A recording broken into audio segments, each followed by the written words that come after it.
That may be the greatest catch I've ever seen in my life.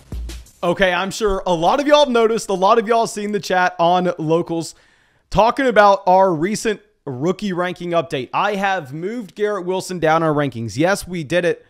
Yes, I hated to do so. Yes, we put Treylon Burks ahead of him. I'm going to do my best to explain why in this video I am now more hesitant to bet on a certain number of players in given NFL offenses based on historical research that we have done. And before we say anything, I want to put the disclaimer out there that if you would have presented me this video, this data 5 years ago, I mean, go back to 2014 when I first started playing Dynasty Fantasy Football. If you would have showed me this video, I would have dropped a dislike. I would have gone into the comment section and go, oh my God, this Balon guy is the dumbest person ever. I'm blocking him on YouTube. Why would I ever listen to a fool like this? That's where my headspace was at. But after listening to people I respect, after going and looking into it on my own, I think that yes, we should consider the organization a team is playing for, go to the very top of that organization and see historically if they've been able to put a good football team on the field or not. Now, of course, we're not going to the 1970s. We're not going to the 1980s. I'm not going to the 90s. We're not looking at those situations and going, okay, oh, well, they weren't good in 1976. That means they're not. No, of course, that's not going to be the case. What I'm talking about is going and looking at this New York Jets team and saying, okay, well, Woody Johnson took the team over as owner in the year 2000, and then looking at how has the team performed under that ownership. And of course, there are a lot of different variables that are going to be changing, which is why it's not like all your analysis can come from this. This is one small tool in your toolbox. This is the little wrench in there that maybe you use to fine tune these rankings, which is how we fine tuned it and moved Treylon Burks ahead of Garrett Wilson. I'm going to be excited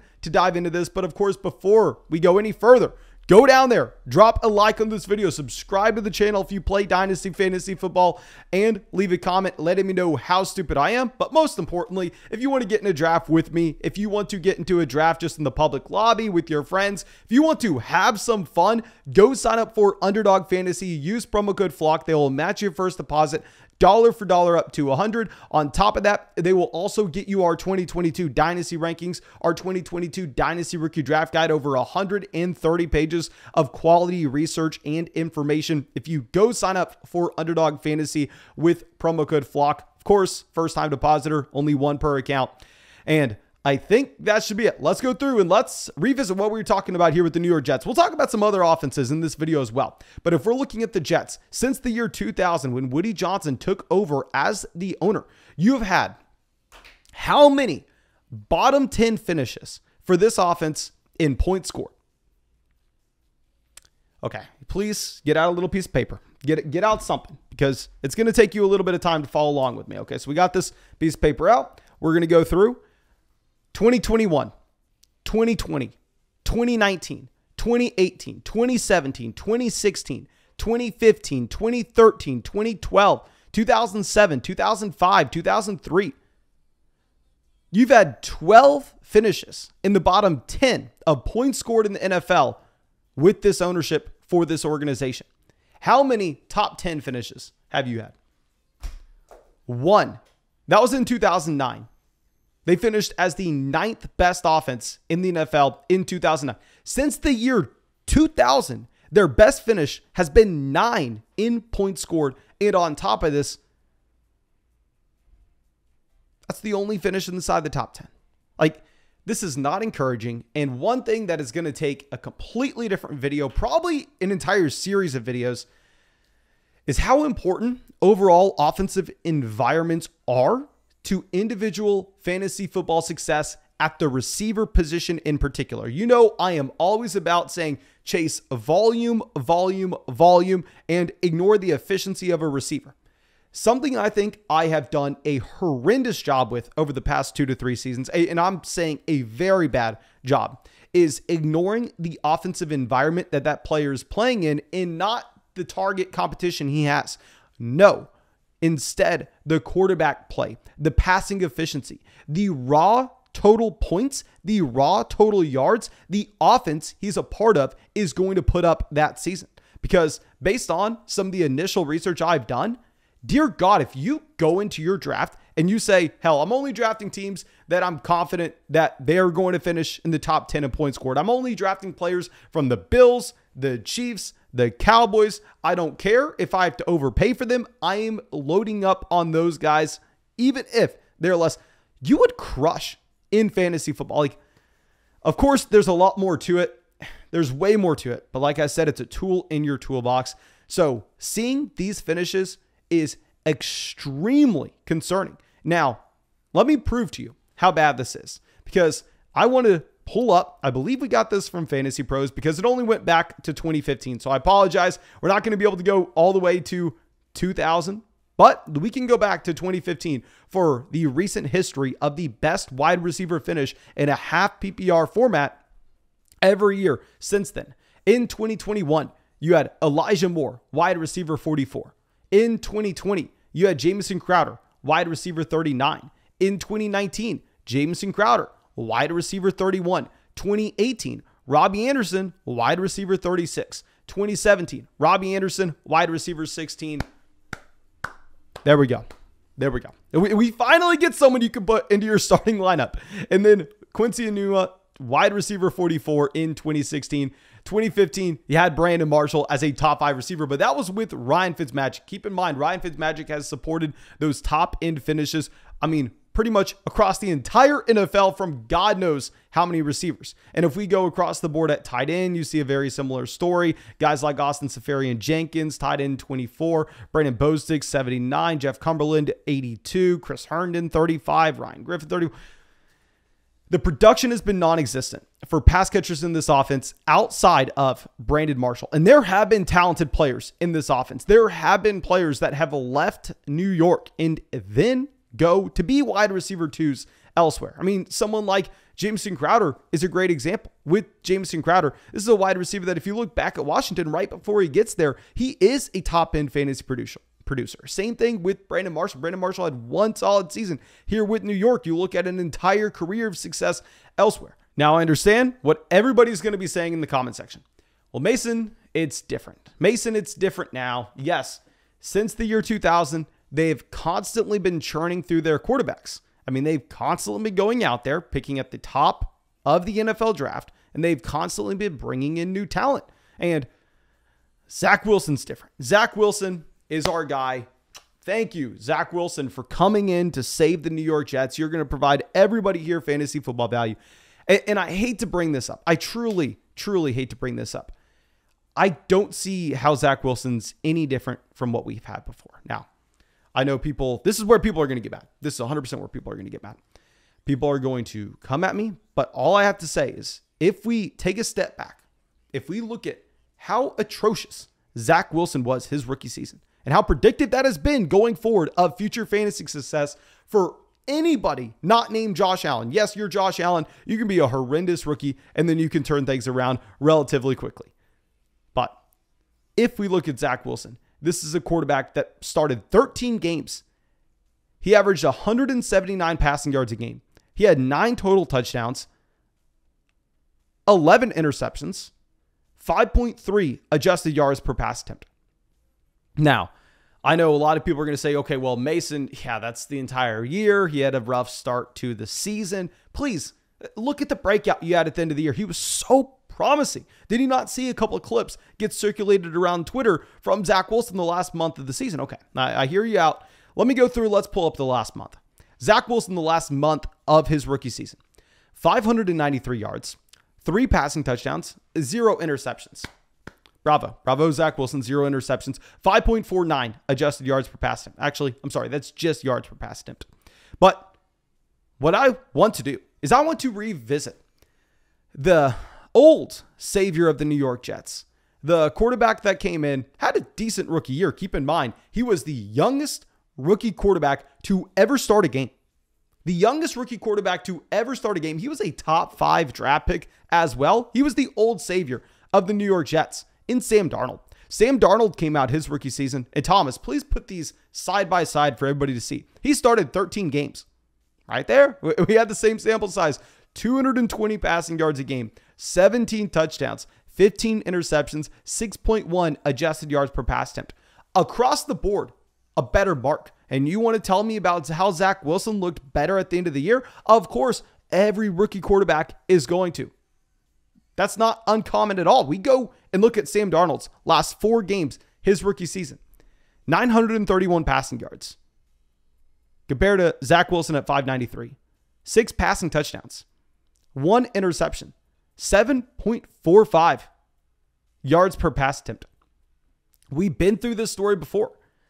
Sam Darnold, I don't want to say he's a talented quarterback, but I do want to say he probably had upside if he went to the right organization, if he went to an organization that from the top to the bottom was sound in developing quarterbacks, maybe he would have had a shot. Maybe if Darnold went to the New England Patriots instead of Mac Jones in some weird universe, I am imagining that they're not that far off in age, maybe 2 years to be completely honest. But if somehow he goes to the New England Patriots, who knows how the NFL views Sam Darnold right now? And my point is, if we are looking at this New York Jets offense, why are we going to be betting after 20 years of failure that Zach Wilson's going to be the savior? That Zach Wilson is the guy. I understand they killed the NFL draft. I love these players. I love Breece Hall. I still like Breece Hall in fantasy. A running back can overcome this lack of offensive efficiency based on just a pure raw amount of carries and targets out of the backfield. A lot easier for running back to overcome. And look at James Robinson 2 years ago compared to a receiver. Love me some Breece Hall. However, a receiver, it's a little bit harder. So why are we going to be going through and betting on that now instead of just waiting? Instead of, saying, you know what, I'm going to watch it from the bleachers. I'm going to sit this one out. History goes against you.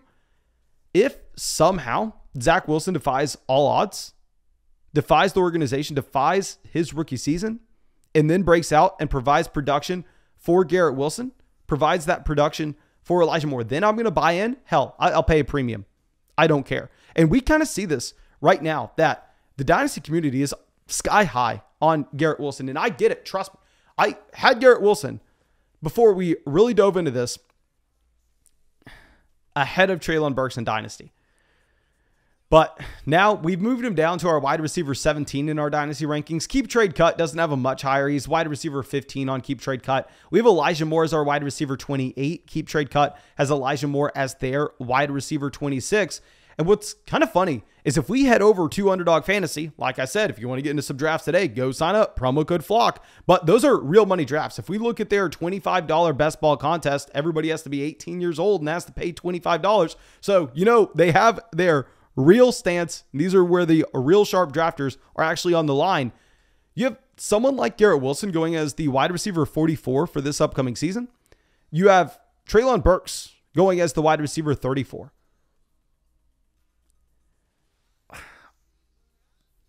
Now, of course, Dynasty is different than redraft. But what does happen if Burks comes out and he averages 2 to 3 points per game more than Garrett Wilson this upcoming season? Across the entire board, the Dynasty fantasy football community will value Treylon Burks higher. If Treylon Burks somehow finishes as the wide receiver 24 on a points per game basis his rookie season, Garrett Wilson's closer to wide receiver 36.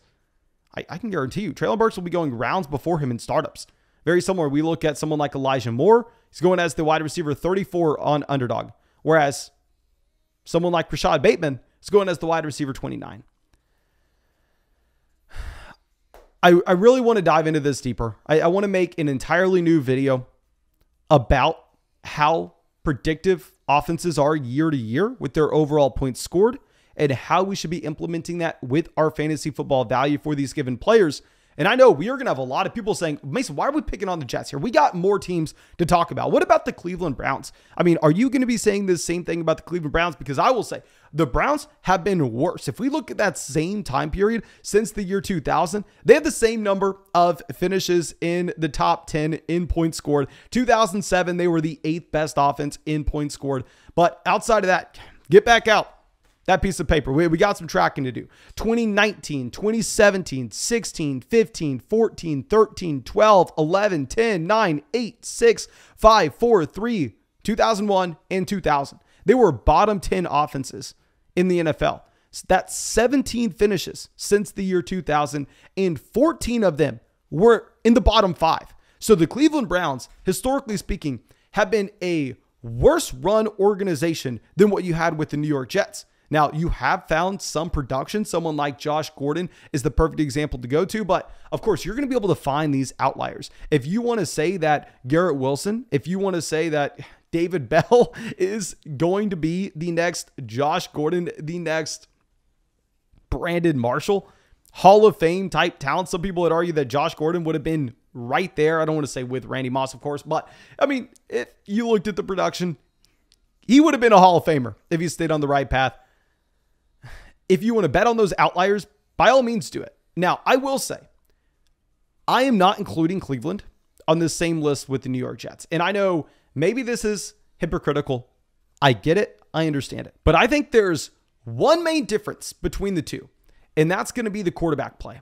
So everybody here, if you're excited about the Jets, you are projecting Zach Wilson to go from, he was his rookie season. This is not arguable. One of the worst quarterbacks in the NFL. He can get better, but you are projecting him to go from being one of the worst quarterbacks in the NFL to overcome the organization and be an above average passing QB. Whereas with Cleveland, hell, they've already seen, you know what? Maybe we're not good at developing talent. Maybe we can't go out there and develop Baker Mayfield. Maybe we can't develop any of the quarterbacks we've drafted in the past 20 years. Let's go and let's pay the farm for someone we know can turn this organization around. Let's go give everything that we have. Let's stop wasting our first round picks on quarterbacks that we can't develop, and let's just pay for someone that's already there. They go trade for Deshaun Watson. And if you look at Deshaun Watson, he has a history of turning these horrible organizations around. Speaking as someone that back when he was like 12, loved watching Andre Johnson and Matt Schaub. Trust me, I used to be a Texans fan a long time ago. He came in, and beforehand, the Houston Texans were the 28th offense in points scored in 2016. Then you never see them finish in the bottom 10 again with Deshaun Watson playing. The second that he leaves, they go right back to being the 30th offense in points scored. You've seen Deshaun Watson take one of these organizations from the gutter, be able to provide elite quarterback play, and be able to make it an above average offense overall and provide elite wide receiver production. So because we've already seen it with Deshaun Watson, I'm willing to overlook the history that we have with a team like the Cleveland Browns. We're not projecting Deshaun Watson to do it. We've literally just taken what we've already seen, placed it into a similar situation, said, okay, well, how did this work out previously? Because if we're looking at Sam Darnold getting placed into New York, how did it work out? Failed miserably. The team can't develop a quarterback. I know it's a different coaching staff, but still, we're going top to bottom here. If we're looking at Deshaun Watson, he has proven the ability. He's not Zach Wilson. He's an elite quarterback. He's proven the ability to take one of these teams out from the bottom of the league. So I'm going to be willing to ignore this with the Cleveland Browns. And I know a lot of people are going to say, okay, well, Mason, you're wrong here. This makes no sense whatsoever. Let's go over to the Detroit Lions. Let's look at Detroit since 2000. Hell, there's been a lot of production to go around. I mean, let's go look at Calvin Johnson. Even Golden Tate had some fine finishes in Detroit. There's a big difference. Yes, Detroit has been a piss-poor organization. But what they had for a very long time is they had a franchise quarterback that had proven to be that franchise QB. And you know what's really funny? Since the year 2000, keep in mind, Matthew Stafford, the majority of this time was that starting quarterback for the Detroit Lions. A very bad organization, but when you find the elite quarterback, like we're saying with Deshaun Watson in Cleveland, that's able to just move it up to, instead of being a piss poor offense, to being able to be an average NFL offense, then hell, there can be some production there. Since 2000, the Detroit Lions have had 0 finishes in the bottom 5. 0. Of course, their record has been very bad, but we're talking offense. We're just strictly talking offense. I'm not going to be talking defense here. This is a fantasy football channel. This is not IDP. And if you compare this to the Cleveland Browns, like 14. If you compare this to the New York Jets, I mean, the New York Jets In 2020, they were a bottom 5 offense. In 2021, they were a bottom 5 offense. In 2019, they were a bottom 5 offense. So while Detroit, the organization, has been cursed, this is a good example of if you can get that truly elite level quarterback and put him into a horrible organization, yes, there can be fantasy production there. Is Zach Wilson that quarterback? No.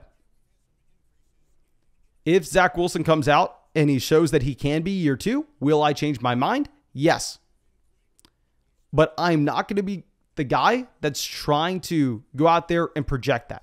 The Jets have had an unbelievable NFL draft. They had a probably pretty good NFL draft last year. If you remember last offseason, everybody was applauding the Jets yet again. I would rather be a year 2 late with the Jets than a year 2 early. Yeah, that's all I got for you. Thank you so much for being a part of the vlog, supporting the channel. If you have not done so already, go down there, drop a like on this video, subscribe to the channel if you play Dynasty Fantasy Football. Let me know in the comment section what I'm missing here, why I am such an idiot. That's all I got for you. Thank you again, and I hope you have a great day.